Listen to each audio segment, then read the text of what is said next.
Okay, so this week we are doing Deuteronomy, right? So you've been pretty heavily in Deuteronomy. Note that Deuteronomy reiterates the covenant, and it instructs the Israelites how to take the promised land, right? So that's a major issue for Deuteronomy, is here we are poised to take the promised land. And so, it's instructions on how to do that, and then how the Israelites are to live once they actually get into the promised land, right? So how are you to conduct yourselves once you get there? I did want to go back, and I hate that he's not here today, or tonight, but so I wanted to go back and go over the bronze serpent in John 3, 14 and 15, just somewhat briefly. So if you'll remember, we talked about the bronze serpent in Numbers 21, 4 through 9. Again, the people sinned there, and God sent fiery serpents to bite them. And whoever looked at the bronze serpent that Moses set up would live, right? Numbers 21, 8 through 9, which is the last part of that story, says, "And the Lord said to Moses, make a fiery serpent and set it on a pole, and everyone who is bitten, when he sees it, shall live. So Moses made a bronze serpent and set it on a pole, and if a serpent bit anyone, he would look at the bronze serpent and live." Right? And so we talked about that last week. Well, then you get to John 3, 14 and 15, which is where Jesus is talking to Nicodemus. Okay? And Jesus says this. He says, "And as Moses lifted up the serpent in the wilderness, so must the Son of Man be lifted up, that whoever believes in him may have eternal life." So he compares himself, or his situation, to the situation with the bronze serpent. So note that the parallel here is that belief in God's appointed agent in the Numbers passage, i.e. the serpent, right, that's raised up, restored the physical lives of the believers. And in the John passage and in the New Testament, what we're getting is that the belief in God's appointed agent again, i.e. here Jesus, restores the spiritual lives of believers, right? And so you have that aspect of it. Note that you even have at John 6:40, you have the language where it says, "For this is the will of my Father, that everyone who looks on the Son and believes in him should have eternal life, and I will raise him up on the last day." So you have a similar wording there, where you have the Son of Man being raised up, and then it says, whoever looks on him will be saved, right? And have eternal life. And so again, that parallel is kind of renewed there. Note too, though, that you have another parallel. In the Numbers passage, you have the Israelites speaking out against God's provision, i.e. Moses, the food, the water, all of that, which brings the risk of divine judgment, which they do get, right? In Nicodemus' situation, the Israelites are speaking out against God's provision in the form of Jesus, which also brings the possibility of divine judgment, right? So you have two parallels there. So that's that. That's what that's about. I did not even consider that when I did that. So I was glad he brought that up and gave me a chance to do that.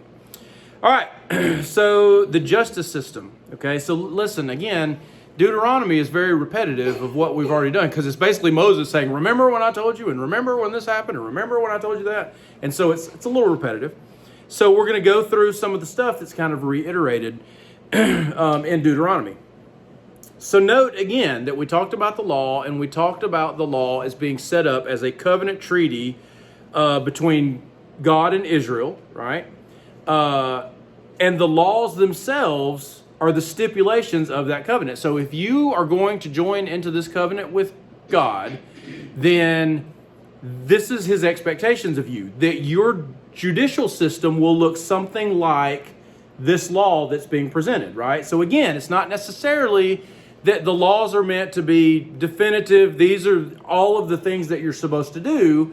It's more, this is what good judgment looks like as an example. So use this example to make your own judgments in all the different situations that you're going to come across. Because again, note that you don't have every situation given in the law. It's because it's a guide what justice looks like, so that you will then apply it in other situations. Those laws also show that Yahweh establishes order and expects honest justice from his people. And so you get in Deuteronomy 1:14 through 17, it says, "And you answered me, the thing that you have spoken is good for us to do. So I took the heads of your tribes, wise and experienced men, and set them as heads over you, commanders of thousands, commanders of hundreds, commanders of fifties, commanders of tens, and officers throughout your tribes. And I charged your judges at that time, hear the cases between your brothers, and judge righteously between a man and his brother, or the alien who is with him. You shall not be partial in judgment. You shall hear the small and the great alike. You shall not be intimidated by anyone, for the judgment is God's. And the case that is too hard for you, you shall bring to me, and I will hear it." So note again, impartiality when it comes to the justice system. That's the expectation that God has for his covenant people. Remember too that the judicial system is meant to reflect positively on the king of Israel. And at this point, the king of Israel is Yahweh, right? So there's not an earthly king at this point.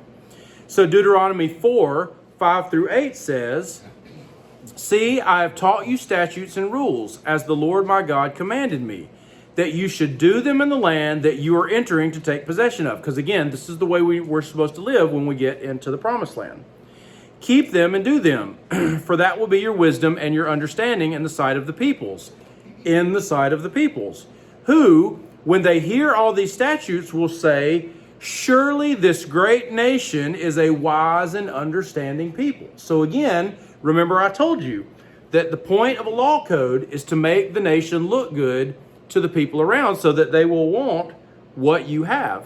And again, since Yahweh is the king of Israel, it makes Yahweh look good so that people will look and they'll say, hey, you know what? We serve all these fickle, gods and such, but that God over there, Yahweh, I mean, he's got it going on. He's got a law code that he's, instituted. He judges impartially. What is this, right? And so that's the point, or a major point.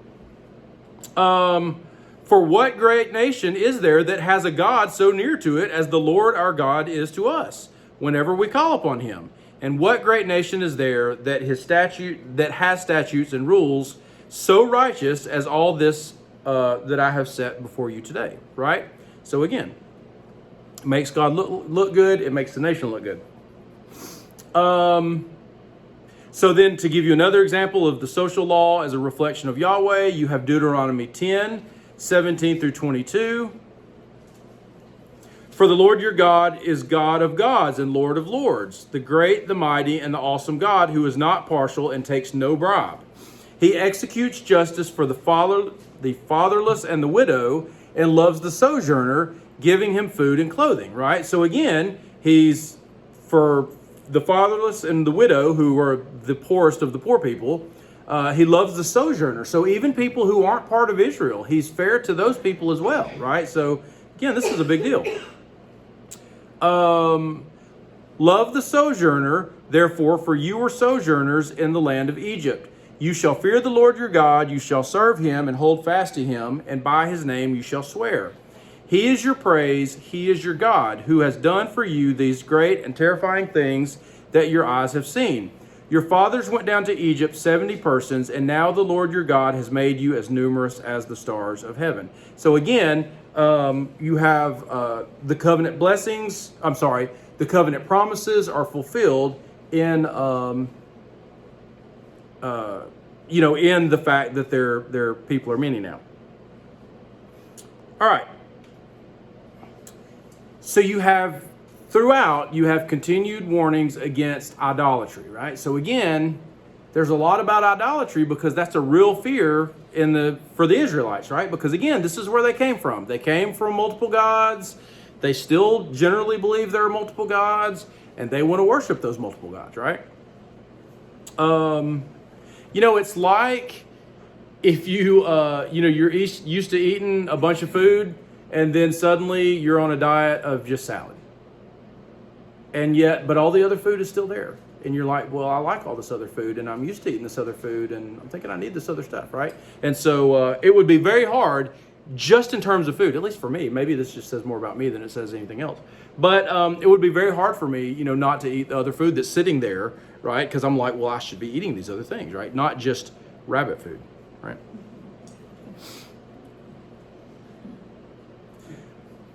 Monotheism versus henotheism. What's the difference? Right? This is the inquiring minds want to know, right? Everybody wants to know the answer to this question. Monotheism is the belief that there is only one God, right? There is only one God, okay? Henotheism, however, I think the fact that I haven't shaved is making my nose itch. It's like Henotheism is the belief that there are many gods. However, you have chosen to only worship one out of the many, right? That's what henotheism is. And so you have examples of both in Israel throughout the Old Testament. So you have times where you have clear statements that seem to indicate that there's only one God. But the vast majority of statements just assume that there are other gods, but you have to worship Yahweh exclusively. That's what you get the most. And we're going to kind of talk about the different versions of that. So Deuteronomy 4:26-31. It says, I call heaven and earth to witness against you today that you will soon utterly perish from the land that you are going over in the Jordan to possess. You will not live long in it, but will be utterly destroyed, right? So that's not good. So it's like, hey, listen, you're about to go take the promised land, but you're not going to be there long because you're going to start worshiping other gods and you're going to get kicked out of the land and you're going to be exiled, right? So it's like, well, it's not very promising. And the Lord will scatter you among the peoples, and you will be left few in number among the nations where the Lord will drive you. And there you will serve gods of wood and stone, the work of human hands that neither see nor hear nor eat nor smell. But from there you will seek the Lord your God, and you will find him, if you search after him with all your heart and with all your soul. When you are in tribulation and all these things come upon you in the latter days, you will return to the Lord your God and obey his voice. For the Lord your God is a merciful God. He will not leave you or destroy you or forget the covenant with your fathers that he swore to them. So even though it's not promising that you're going to end up worshiping these other gods and then you're going to be exiled and punished and all these things, and it's like, well, that's not good.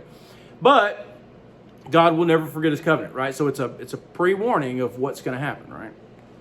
And that God will not leave them forever, but they will be punished. Note that we do have some of the more definitive statements concerning God as the only God in the book of Deuteronomy.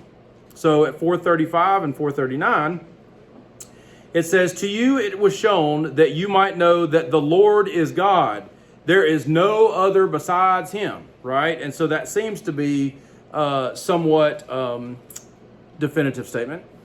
4:39 says, know therefore today and lay it to your heart that the Lord is God in heaven above and on earth beneath. There is no other, right? And so again, that seems fairly definitive. However, even in the Ten Commandments, you shall have, at Deuteronomy 5:7, you shall have no other gods before me, right? So again, that statement assumes that there are other gods, or that at least they believe there are other gods, but you're not allowed to have any before Yahweh.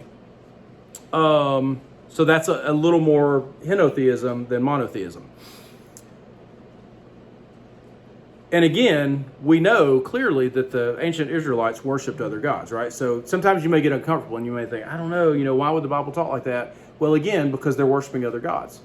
It's assumed that they believe that there are other gods there. All right, Deuteronomy 6:4-5.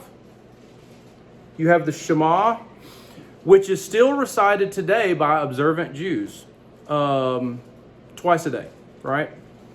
Notice it says at Deuteronomy 6:4-5, it says, hear, O Israel, the Lord our God, the Lord is one. You shall love the Lord your God with all your heart and with all your soul and with all your might. And of course, that's what Jesus said is the most important commandment, right? It's love God and love your neighbor, right? Which he says is related. And again, why is that? Why is that the most important commandment? And particularly the way Jesus phrases it with that, and then the other part. It's because, look, God can give you all the laws and stuff. You can read the Bible through and through and all of this stuff, and you can get all the stuff that you're supposed to do or whatever. But if you simply love God and you love your neighbor as yourself, you're going to do the right thing always in every situation, right? In other words, if you could reach that perfect standard, right, then you would always do the right thing. So if you loved God, then you would study His Word, right, and you would do all the things that God said to do, and that would not be an issue. And then if you love your neighbor as yourself, you're not going to do all the other things that are in the Ten Commandments, right? You're not going to commit adultery on, people. You're not going to steal from your neighbor. You're not going to do any of those things, right? So that's the point, and that's why it's Jesus says that it's the most important. Notice the odd wording, and you might have a different translation in your Bible. And if not, even then, you're going to have at the bottom, you're going to have a footnote that will tell you the different translations, and the one I'm going to give you is one of those. Notice it says, "Hear, O Israel, the Lord our God, the Lord is one." Right? So what exactly does that mean? Notice that verse 4 is literally Yahweh our God, Yahweh one. So if you were to directly translate the Hebrew, it would simply say Yahweh our God, Yahweh one. Okay? And so what translators have to do is they have to figure out what does that mean, and then they have to translate it into English in a way that makes sense. So note the word for one there, Yahad, in this context has the connotation of aloneness or exclusiveness, okay? So in that case, it would be something like Yahweh is our God, Yahweh alone. And your footnotes have that in your translations. If you have footnotes in your translation that gives the textual notes, note that you have two different types of notes. You have the textual notes, which are going to, those have the numbers, right? And then you have cross-references, which have the letters. That's the difference between the different notes that your Bible has. The numbers are for textual issues where it's like, okay, or it could be this translation. And then the letters are for cross-references to other places where it has similar information, or maybe it's an allusion to the Old Testament, and it'll give you that information. Yahweh is our God, Yahweh alone. Note that same word that is translated as one most of the time, but can also mean alone, it's used in the same way in 1 Chronicles 29:1, where it says, "And David the king said to all the assembly, Solomon my son, whom alone God has chosen," and it goes on. Note that word alone is actually the same word that's translated as one in that other passage. So the point is that Yahweh is to be worshipped exclusively as the only one worthy of worship, right? The rest of the passage goes on to back that interpretation up. So Deuteronomy 6:14-15 says, "You shall not go after other gods, the gods of the peoples who are around you, for the Lord your God in your midst is a jealous God, lest the anger of the Lord your God be kindled against you, and he destroy you from off the face of the earth," right? So again, it's the exclusiveness of God against other gods. This wording would put Yahweh directly against the pagan gods, right? So what we find, you say, okay, well, why is it worded that way? Well, we find that if you read other ancient Near Eastern literature, that same language is used about the pagan gods. And so when you get it in Deuteronomy, it's saying, no, these other gods aren't God alone. Yahweh is God alone. You're to worship Yahweh, not the pagan gods. So for instance, similar language is used of Enlil, who is the Mesopotamian storm god, which is a major issue because you also have Baal as the storm god. You have Enlil as a storm god for a different group. And then you have Yahweh himself portrayed in some places in the Old Testament as the storm god. And so you have this direct competition from Yahweh against these other storm gods, which comes to a head, and we've talked about it before, at the Elijah battle between Baal and Yahweh. And that story, or that contest, is ultimately, I know it's about fire raining down, but it's who will bring the fire, because whoever brings the fire is the one who then brings the rain directly after. And so it turns out Yahweh is the storm god. In other words, he's the one who brings storms and rain, not Baal. So Enlil, who is the storm god of Mesopotamia, or Sumer particularly, it's said about him in an inscription. It says, Enlil is the Lord of heaven and earth. He is king alone. So it's the same type of wording, right? And so the Deuteronomy passage says, no, Enlil is not king alone. Yahweh is king, is God alone, right? One myth quotes the god of death, who is Mot, saying, I am one who rules over gods and men. And that word one, same related word that can also mean alone. And so again, no, not Mot, death, Yahweh, right? So Israelites, stop worshiping these other gods. Don't listen to what their texts say about them. You need to understand that Yahweh is God alone, not these other pagan gods. So again, and just for the record, there are other interpretations of one and the oneness of God and all of that, and you certainly, those are potentially valid or whatever. It can have multiple meanings. I just chose to go into this one because it related to the pagan gods and the context. But clearly the passage is meant to differentiate Yahweh from the pagan gods. And again, it's in a long section that is meant to do that as well. Regardless of what they believed about other gods, the point is that they should have worshipped, they needed to worship Yahweh exclusively. Continuing on, right, with the theme of pagan gods, we get Asherah. And I'm going to talk about Asherah for two reasons. One is because Asherah does come up a good many times in the Old Testament. But then also another reason that I'll give you when we get to the end. So Deuteronomy 7:5 says, but thus shall you deal with them. You shall break down their altars and dash in pieces their pillars and chop down their Asherim and burn their carved images with fire. And so this Asherim is an actual object. And so you have Asherah spoken of in two different ways. One, as a cult object, an object involved in the religion itself, and then second, as a goddess. And so as a cult object, you have what's called an Asherah pole, right? So it is a pillar, if you will. And it is very possible, just for the record, that is a phallic symbol, okay? If you don't know what a phallic symbol is, ask somebody else. Don't Google it, okay? I had a student in my Bible Lit class one time, because listen, just for the record, we do all the stuff in my high school Bible Lit class, and I said that same thing. I said, go home and ask your parents what a phallic symbol is, and then I kind of went into a little bit, but I'm not going to get into too much detail there, and I said, but you can go home and ask your parents, and that maybe they'll be able to give you more information. And I had a student in there, and he said, or you could just Google it, and I said, no, don't Google it. Not a good idea. But why would it be a phallic symbol? Because it has to do with fertility, right? And so one thing leads to another, and there's fertility involved, right? Okay. All right. Deuteronomy 16:21 through 22 says, you shall not plant any tree as an Asherah beside the altar of the Lord, your God, that you shall make, and you shall not set up a pillar which the Lord your God hates. So again, what's the deal?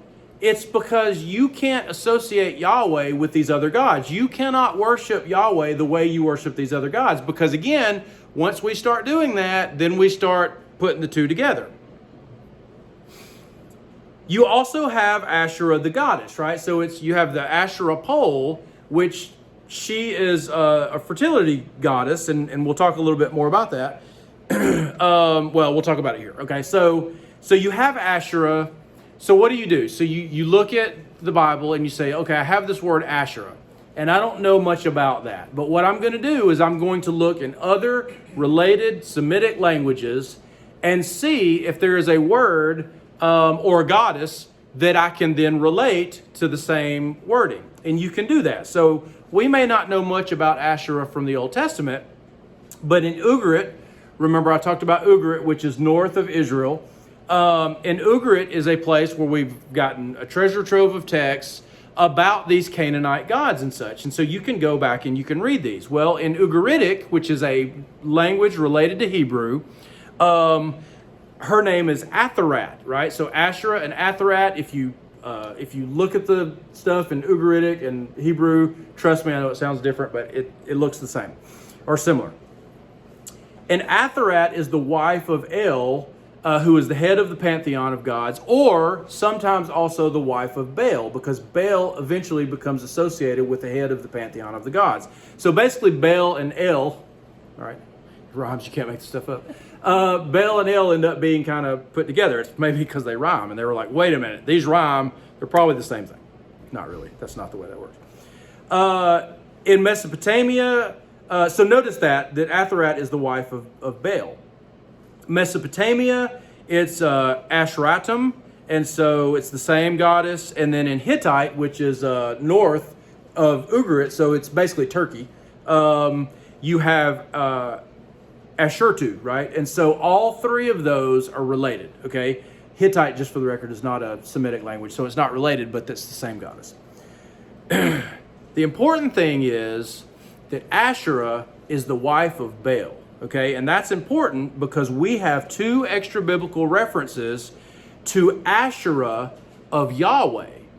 And so what that tells us is that at some point in time, Asherah was seen by Israelites, or some Israelites, we won't say all Israelites, but some Israelites as the wife of Yahweh, because she's the wife of Baal, and if I can make the leap that Yahweh is the storm god, then, Asherah must be his wife, right? Obviously, that's crazy talk, but that's how bad their religious beliefs had gotten screwed up to where they were conflating all of these gods together. That's the reason that you can't be worshiping Yahweh the way you worship these other gods, because you start thinking of them all as the same thing, and then you start saying that Yahweh has a wife, right? There's lots of literature written about Yahweh's wife and the understanding that obviously some Israelites had of that. Again, we're not saying that Yahweh has a wife, right? Obviously. But what we're saying is that Israelites, some of them at least at times, believed that Yahweh had a wife. And obviously that's a problem. Okay? Okay, I don't remember if it was in here or if it was in my Sunday school class, or I don't remember who asked me this. It might have even been Wendy at home when we were doing our Bible study. But somebody asked me about butchering animals. Let's say that I just want to go eat a steak, right? And so I'm just going out to the yard and I slaughter a cow. Well, do I have to spill that blood out on an altar, or like what happens there, right? Well, in last week's reading, you have specific, like they have instructions about that. So obviously that was a concern for ancient Israelites as well. So at Deuteronomy 12, 15 through 16, it says, however, you may slaughter and eat meat within any of your towns as much as you desire, according to the blessing of the Lord your God that he has given you. The unclean and the clean may eat of it, as of the gazelle and as of the deer. Only you shall not eat the blood, you shall pour it out on the earth like water, right? And notice that it says the unclean and the clean may eat it. That's not saying that you may eat unclean animals. It's saying that you don't have to be ritually clean to eat that just regular meal, right? And so there's that. You also get the same thing at Deuteronomy 12, 20 through 25. It says, when the Lord your God enlarges your territory, as he has promised you, and you say, I will eat meat because you crave meat, you may eat meat whenever you desire. If the place that the Lord your God will choose to put his name there is too far from you, then you may kill any of your herd or your flock, which the Lord has given you, as I have commanded you, and you may eat within your towns whenever you desire. So I don't know why I'm struggling with this. Just as the gazelle or the deer is eaten, you may eat of it. The unclean and the clean alike may eat of it. Only be sure that you do not eat the blood, for the blood is the life, and you shall not eat the life with the flesh. You shall not eat it. You shall pour it out on the earth like water. You shall not eat it, that all may go well with you and with your children after you, when you do what is right in the sight of the Lord. Okay? And so you're welcome to eat the meat, and if you're an ancient Israelite, you just have to pour out the blood. Can't eat it with the blood in it. All right. Deuteronomy 18:15 through 22 talks about a prophet like Moses. And it seems clear that when we get to the New Testament period, they believed in the New Testament period that a prophet was coming and he would be the forerunner of the Messiah, right? And so, spoiler alert, what's going to ultimately end up happening is Jesus is going to fulfill both the prophecy of the prophet who is like Moses and the Messiah. And so he is both together, okay? So Deuteronomy 18:15 through 22 says, "The Lord your God will raise up for you a prophet like me from among you, from your brothers. It is to him you shall listen. Just as you desired of the Lord your God at Horeb on the day of the assembly, when you said, 'Let me not hear again the voice of the Lord my God, or see this great fire anymore, lest I die.' And the Lord said to me, 'They are right in what they have spoken. I will raise up for them a prophet like you from among your brothers.'" Among their brothers. "And I will put my words in his mouth, and he shall speak to them all that I command him. And whoever will not listen to my words that he shall speak in my name, I myself will require it of him. But the prophet who presumes to speak a word in my name that I have not commanded him to speak, or who speaks in the name of other gods, that same prophet shall die. And if you say in your heart, 'How may we know the word that the Lord has not spoken?' When a prophet speaks in the name of the Lord, if the word does not come to pass or come true, that is a word that the Lord has not spoken. The prophet has spoken it presumptuously. You need not be afraid of him." All right, so note that there's a big test, right? For how do we know if this is a word from the Lord? Well, if it comes true, it's from the Lord, and if it doesn't, then it's not. Okay, so it's like, oh, well, that seems fairly obvious, right? But some prophecies didn't happen for years. Yes, that's what I was going to say. So then you have hindsight, right? And so you'd have to look from future, like us, for instance. We look back at the Old Testament and we say, they were right, you know. I will say this, though. Since, and this is an interesting time to talk about this, and I had not really thought of it this way, because I had the same reaction that you had. Note that only about 10% of what the prophet said had to do with future events. The vast majority of what the prophet said was what we call forthtelling and not foretelling, right? So foretelling is when we tell future events that are going to happen. The vast majority of it was forthtelling, which was, if you don't get yourself straight, then bad things are about to happen, and then those bad things happen, right? And so it's like it was within a generation or whatever. And so then you would have that. You also had other signs that they would do that would show. So yeah, you do certainly have the future things, but the vast majority of them are the vast majority of what the prophet said did have to do with the people of the day. So yeah, it's interesting because I had not thought of it that way, but really that would be the ultimate answer. Just for the record, let me answer this, and then I'll answer your question. So what's left? Just for the record, only about 1% of all the prophecies in the Bible are still yet to be fulfilled, because the vast majority of prophecy in the Bible had to do with the Messiah. And since Jesus is the Messiah, all of that prophecy, or all of that Messiah prophecy stuff, or the vast majority of it, was fulfilled in the first century in Jesus. Now, prophecy about final judgment and things like that, you still have those things left, but the vast majority is already fulfilled. In the New Testament, some of them would refer back to either John the Baptist or Jesus as, is he the prophet? Correct. And that's those hints that we have that they're looking for the prophet, right? They're looking for this prophet. And that prophet is the prophet of Deuteronomy 18:15 through 18 or whatever. Yes, that is correct. And we're going to do one of those.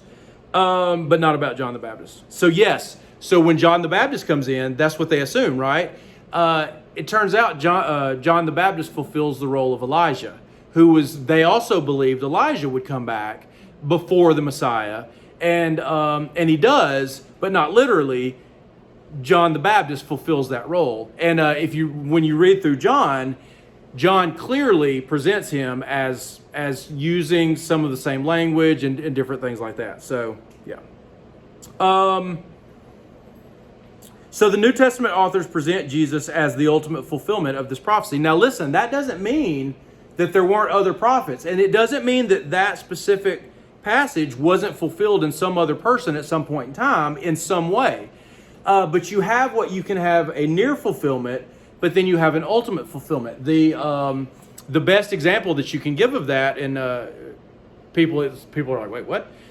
If you read Isaiah 7:14 about Emmanuel and the son who's going to be born and all of that stuff, he is clearly talking about probably his own child, because he says this child will be born, and by the time he knows right from wrong, all these Assyrians are going to be gone, right? And so he's clearly talking about his son. So then when you get to the New Testament and you get to Matthew would say, yes, absolutely, that was fulfilled in his son in that day. That was what we would call a partial fulfillment. But then the ultimate fulfillment that nobody even expected would have been in Jesus. And so you have a partial fulfillment in the Old Testament time during that time, but then you have its ultimate fulfillment in Jesus. And that's okay. You can have that, right? It's okay that works that way. Because if you go back and read that passage in Isaiah in context, it's pretty clear that that's who it's talking about at that time. And when we get to Isaiah, we'll talk more about all that. All right, Matthew 17:5 says, he was still speaking when, behold, a bright cloud overshadowed them, and a voice from the cloud said, this is my beloved Son, with whom I am well pleased. Listen to him.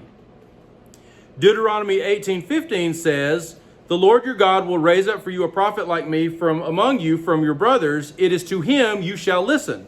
Right? And also they listened to Moses, right? And so Jesus is also presented as another Moses, right, who leads his people out of slavery to death, as opposed to slavery in Egypt. So you have many parallels with Moses and Jesus, and he is ultimately this prophet that we're waiting on.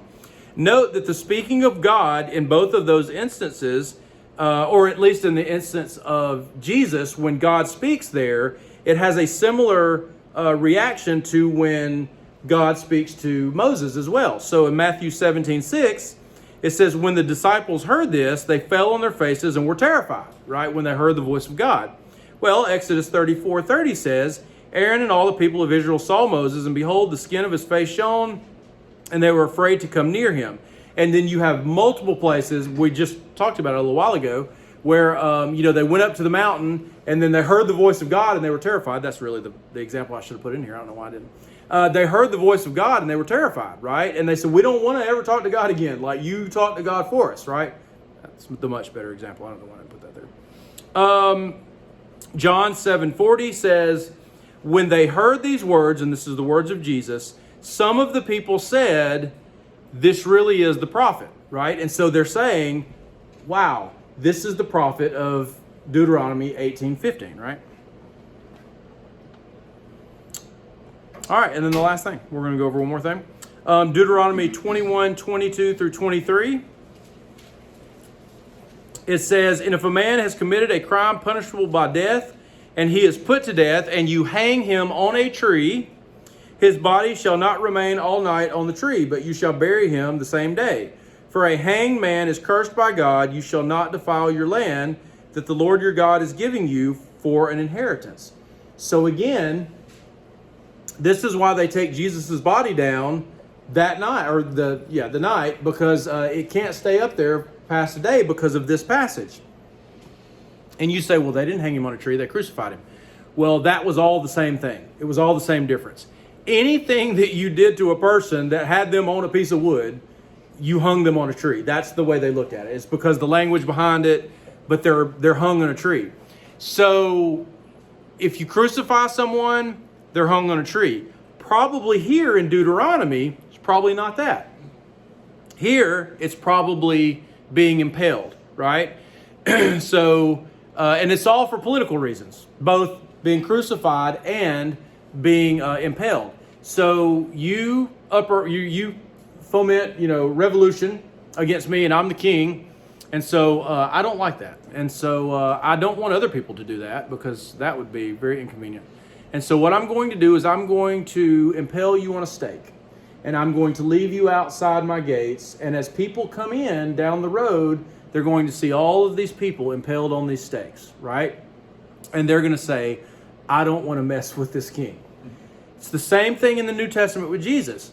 Jesus is crucified as a political dissident because he claims to be the king of the Jews. So he is, in this instance, he's crucified. But notice they already had those crosses up, or just for the record, and we're not going to go into it, but they actually had a beam like this. And then when Jesus carries his cross, he's going to carry the cross beam.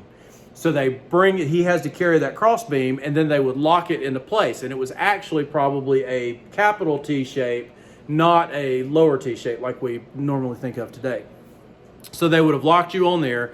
And the whole point of Jesus being there and the other two is this is what we do to political dissidents, right? Do not claim anything against Caesar or his people, which the king of the Jews, Herod, is one of his people. And so that would be the deal. So generally in Rome, during that time, they didn't have ready-made places to crucify people. And so what they would do is they would come through an area and they would want to make that point. And so let's say that, we go, well, I don't want to use that example. So let's say Rome goes into some city and that city says, no, we're going to fight. Okay. So we're going to kill all of you, and then we're going to crucify you, but they're not going to put in a bunch of crosses, and they're not going to use nails because nails are expensive. So what they're going to do is they're going to hang them by their hands and stuff with ropes, and they're just going to tie them in the trees. And so they'll basically just be hanging in the trees. And so when you come through and you see all these people hanging in the trees, you're like, ooh, that's not good. If you ever saw the old, and I think those people are hung by their necks, but it's a similar idea. It puts the same image in my head. If you ever saw the movie Excalibur, right? The 70s version of Excalibur that had about King Arthur. And there's that one point where Percival tries to get the Holy Grail, and then he ends up getting tricked or whatever. And so he finds himself hanging in this tree, and there's a bunch of people hanging there. It's the same kind of idea. It's a similar deal. So that's the precursor for Jesus, and this is the reason that Jesus can't stay on the cross. Again, hanging on a tree, impaling, crucifixion, being just hung in trees, however you do it, it's all still the same thing. Thanks for watching, and please feel free to leave a comment or question.